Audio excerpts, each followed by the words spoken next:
Hi everyone, welcome or welcome back. If you're new to my channel, please consider giving me a like and possibly hitting the subscribe button. If you're a regular viewer, welcome back. Thanks a lot for watching another one of my videos. Today I'm going to show you how I keep my pool clean.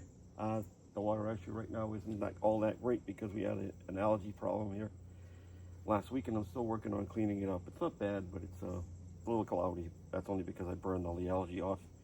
And I'm going to show you how I take care of the water. It's not very difficult. Some people actually pay people to come do this, so they take their water sample to a place, have them check it for you. I'm going to show you how to do it yourself. It's very simple, very easy. Save you money and time. All right, so all you need to buy is a pool test kit. This one is very, very old. It's an HDH. It's one of my favorite ones. I have like about 5 or 6 different ones. This is the one that I prefer. As you can see, it does pretty much anything you want. I'm not going to go through, checking hardness and total dissolved solids and all that stuff in the water. I'm going to just show you how to check the pH and the sanitizer. That's the two most important things. All these other things are important as well, but if you can at least check the pH, which is the number one thing that we have to check, and then the sanitizer level, you should be fine.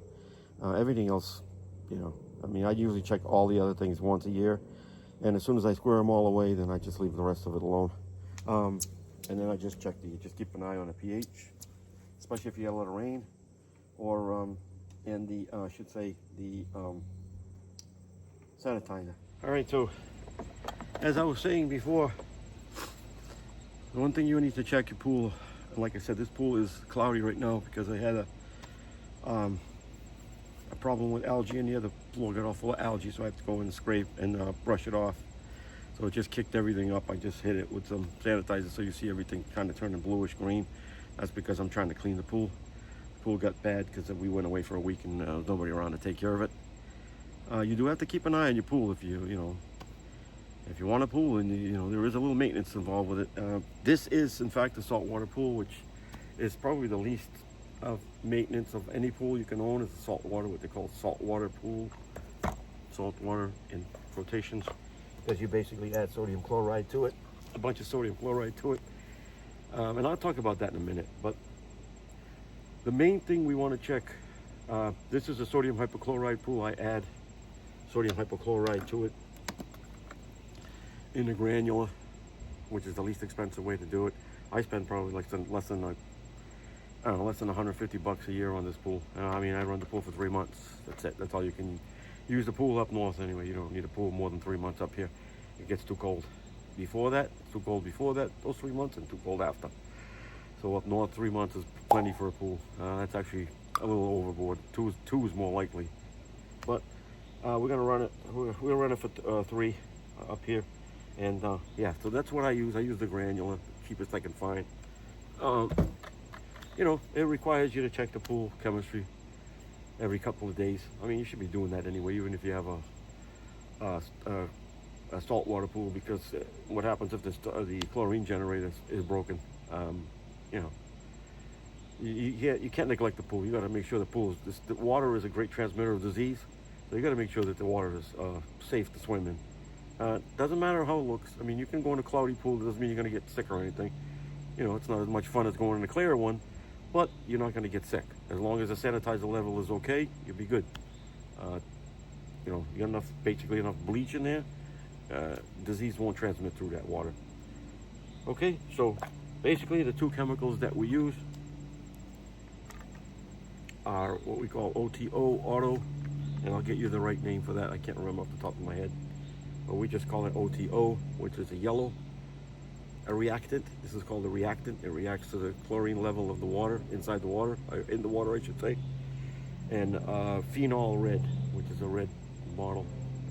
So these are the only two that you really need, okay? That other stuff, you should buy a kit like this. This is a beautiful kit. I've had this thing for 25 years. I love it. I have like 5 or 6 other ones. I don't like any of them except this one. I still use the old one. My wife buys new ones all the time. They're all stacked in the garage somewhere. I don't care for them. This is my favorite, and you need that obviously, and you need the the vials. Again, this is an HTH kit, which comes with this type of a vial. Testing vials, which is my favorite as well. Okay, and then you got the caps for it. So all you got to do is go in the pool, get a sample of the water.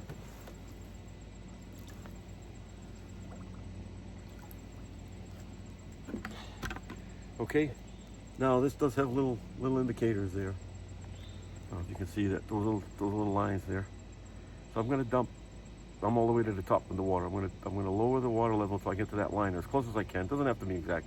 On both vials, this one and this one.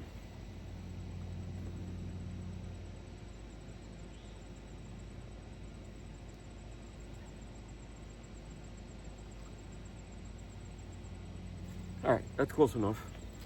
I don't know if you can see that. That's close enough. You can see the water level in that those two little sight glasses, one up there and one up here. So this side obviously is for our chlorine level. We put the auto in here, and this is for our pH. We put the phenol red in here. And all you got to do is open up the containers, the reactant containers. Red, phenol red, and OTO. I just say auto. And you're going to put 5 drops in each one. You're going to put 5 drops in this one.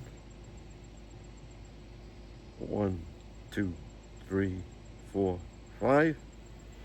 And you're going to put 5 drops in the red one. Or of the red one. 1, 2, 3, 4, 5. Now as quickly as you can. You're going to cap them off. Put the red cap on the red side, obviously. The yellow cap on the yellow side. And you're going to shake them. And then you're going to compare it. You're going to compare it and try to figure out where your pH level is and where your sanitizer level is. You can see I have no sanitizer in this pool whatsoever. The yellow's not showing any color whatsoever, and it looks like my pH might be okay. pH is okay. Let me just look at it closer. pH is about 7.5. About there, I would say. pH is good. Now, anytime you take care of a pool, pH is number 1 on the hit parade. We got to do this first. If this is wrong, you got to correct this first. Don't worry about this too much. Correct this first. If this is wrong, you have to correct pH, because if pH is wrong, the sanitizer or any other chemicals you put in the pool will not work properly. Make sure your pH is correct. This pH is fine. So now I'm going to correct for this, because this has no sanitizer whatsoever. So I'm going to actually shock this pool right now because it's so cloudy. I'm going to burn whatever's floating around in there. And I'll get into that a little bit in a few minutes. We'll talk about how a pool actually cleans itself. Some people think it's the chemicals that clean it. That's not the case. Okay? Your filter is what cleans your pool, not the chemicals you put in it. Okay? The filter itself, that's what cleans the water. The chemicals you put in it cause something to happen in the water to help the filter work better at cleaning it, but they don't clean the pool. Okay, so I'm going to show you how I sanitize my pool. I got this spare bucket from last year, or maybe even this year. I think last year. Since I'm adding a dry chemical granular, okay, since I'm adding a granular, I can't just throw this in the pool. Okay, because the granules won't dissolve. They'll settle all the way down to the bottom, and they'll destroy the liner. Okay, so what you need to do is you need to get a bucket of water from the pool. Okay, now you have to read. You have to know how many gallons your pool is. There's tools online that you just punch in the size of the pool and tell you how many gallons it holds. Okay, you have to know the length, the width, and the height of the pool. This is a 15 by 30, 4.5 feet tall. So it holds probably close to probably 15,000 gallons, maybe a little bit more. Between 15 and 20.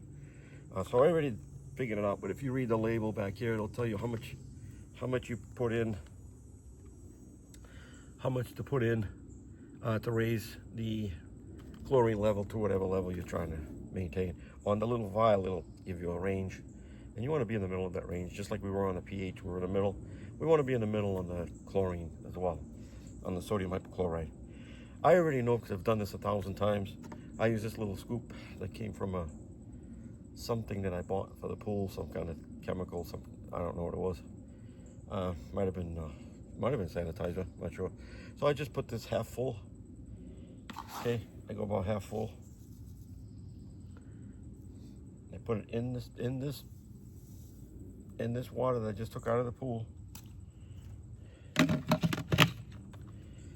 Okay, and then I get this little paint stirrer and I stir it up. It's like you're stirring salt into water. I'm gonna try and break down as much of those granules as you can. It won't all break down at one time, especially if you get the real thicker granules, which I don't like. I like these right here. I get these at not Tractor Supply, Ocean State Job Lot, if you have one near you. It's relatively inexpensive. It's not that cheap either, but I like them. They're very, very fine granules, so they break up really well. All right, make sure you don't spill this on you because it'll burn your clothes. So I just dab it in there just to neutralize the bleach, and then I'll just pour it in slowly. When I get to the bottom, I like to stop and look. I can see there is some granules left in there. I don't think you can see it, but there is a few granules in there. So I left a little bit in there. I'm going to add a little bit more water to it, and I'm just going to agitate it a little bit more, just to get rid of those few grains. Because, like I said, you can't get them all at one time. So don't dump all the water in the pool. Just dump about half the pail. Look inside, and see if there's any left. If there's any granules left, don't dump them in there. You don't want granules sitting in the bottom of the pool. It's very bad. So I'm gonna agitate them a little bit more. I think I got them all now. Neutralize this mixing stick here, and now I'll just pour the rest in and rinse the bucket out, so I don't get chlorine on myself and ruin my clothes. Okay, guys, that's it. I got the free chlorine up around 3 parts per million. Let's talk about that for a second. So if you're adding chlorine, sodium hypochlorite in your pool like I do manually, you want to keep it around 1 to 3 parts per million. Like I said, if you have the little vial, test vial, you'll see the 1 to 3 is in the middle, 2 is probably right in the middle. So anywhere in that range is fine, 1 to 3 parts per million. It's not a lot of sodium hypochlorite, not a lot of bleach in there, not a lot needed. That's what we call free chlorine or available chlorine. Like I said, this is a salt. This pool is a saltwater pool. The top edges are plastic, so they don't rot. Where the pump is stainless steel, so it helps it doesn't rot that quick. But if I put 500 pounds of salt in this thing, it's gonna rust. Everything's gonna start rusting. Anything that water comes in contact with is gonna start rotting out. That's why I'm not a fan of saltwater pools. I know they're easier, but they also destroy. That salt water just eats away at your pool, destroys everything. Yeah, so chlorine, you want to maintain 1 to 3 parts per million, and salt, you want to maintain about 3,000 to 3,600 parts per million of salt in the pool. A pool like this probably takes maybe about 400 pounds. You have to buy 10 bags, 10 40-pound bags and dump it in. Then you should be all set for the year. However, there's one caveat here. You can't just throw 400 pounds of salt in the pool and it's all set. That's not the way it works. That's sodium chloride, okay? Bleach, or what we consider bleach, is sodium hypochlorite, okay? For you to get sodium chloride, which is salt, up to the level of sodium hypochlorite, you have to do something to it. Okay, I'm adding it directly as sodium hypochlorite. If you got a saltwater pool and you put salt in it, you have salt water. You have a very slightly salt water. We have to boost that way up so it becomes a sanitizer. So if you buy a saltwater pool, you have to also invest or buy a chlorine generator, which takes that sodium chloride and boosts it up to sodium hypochlorite. Okay, so you have to have the salt in the pool, and you have to have a chlorine generator, electronic component that boosts that, takes that sodium chloride as it goes through and boosts it up to sodium hypochlorite, which is basically what I put in the pool. The only thing is I have to add it manually every day or so, every 2 days or so. That does it automatically for you. Takes the salt that's already in the pool and boosts it up to sodium, makes it basically, turns salt into chlorine, which is bleach, another name for bleach. Yeah, so I'm not a fan of saltwater pools because they corrode everything, they rot everything they come in contact with, they'll destroy your pool. So I'd rather put the sodium hypochlorite in it once or twice, or maybe 3 times a week, 4 times a week, depending upon how many people go in it. Another thing we got to talk about is this pool you see is cloudy right now because I had a like I said, a algae problem here, so I went in and I kind of scrubbed all the algae. By the way, if you have algae growing in a pool, you got to scrub it.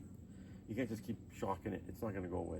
You got to go in there and loosen that algae up, scrub it, get it floating around, and then shock it. And that shock will burn that algae up. It'll turn it into like ash, like a powder, and that's what makes your pool cloudy. Okay, and that's how pools get clean. Is the bacteria or algae or whatever's growing in there. We put bleach in there, otherwise known as sodium hypochlorite, and that burns it. It basically disintegrates that and turns into like a powder, like a fine powder, and then that powder has to get circulated through the filter, and the filter takes that powder out, and that's what cleans your pool. Okay, so that's how pools get clean, is we basically kill the bacteria or any living organisms in there. We basically just like burn it. It's almost like burning something. It turns into like a fine powder, like an ash. And then the ash gets drawn into the filter, into the filtration system, and that pulls that ash out. And then over time, we'll clear the water up. This water will probably take about 3 or 4 more days before it clears up. I can swim in it. Matter of fact, I'm going to swim in it because I'm sweating. I'm sure you've seen me cleaning my eyes and blinking a lot. That's because the sweat is just pouring down my face because it's extremely humid up here right now. It's worse than the tropics. And it just is, the sweat gets in your eyeballs and burns them. Anyway, thanks a lot if you watched up until this point. Thank you very much for watching another one of my videos. I really appreciate it. Again, if you're new here, please consider pressing that button, the subscribe button. That would help me out greatly. Give me a like, and if you could comment, if you have a pool and maybe you take care of yours different than I take care of mine, or maybe you like the Rush show. Let me know about it. What you thought about Annika and how she played. Yeah, so thanks a lot for watching. Bye.